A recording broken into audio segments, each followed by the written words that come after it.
অনেকে ভুড়ি খেতে খুব বেশি পছন্দ করেন, আবার অনেকে পছন্দ করেন না, তাদের কাছে গন্ধ লাগে। আমি ভিডিওতে যে টিপসগুলো দেখাচ্ছি, এই টিপসগুলো যদি ফলো করেন তাহলে আর ভুড়ি খেতে গন্ধ লাগবে না। খেতে খুব মজা হবে এবং যারা খায় না তাদের কাছেও ভালো লাগবে খেতে। একটা কড়াইয়ে পরিষ্কার করা ভুঁড়িগুলো দিয়ে দেব পরিমাণ মতো পানি, হলুদের গুঁড়া, লবণ, একটা লেবু চিপে সম্পূর্ণ রসটা দিয়ে দেব, সাথে খোসাটাও দিয়ে দেব।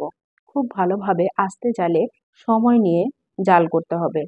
খুব ভালোভাবে ফোটাতে হবে যাতে গন্ধটা চলে যায়। যত ভালো ফুটবে তত গন্ধটা দূর হবে। জাল করা হয়ে গেলে একটা সাইডে রেখে দেব ঠান্ডা হওয়ার জন্য। ঠান্ডা হয়ে আসলে কেটে নেব। দেখতেই পাচ্ছেন আমি একটু বড় সাইজের করে কেটে নিয়েছি। এই পর্যায়ে একটা এয়ারটাইট বক্সে ভরে ১-১.৫ মাসের জন্য সংরক্ষণ করতে পারবেন। অনেকে মনে করেন ভুঁড়ি ফ্রিজে রাখলে ভুঁড়ি গন্ধ হয়ে যায়। এটা সম্পূর্ণ ভুল ধারণা।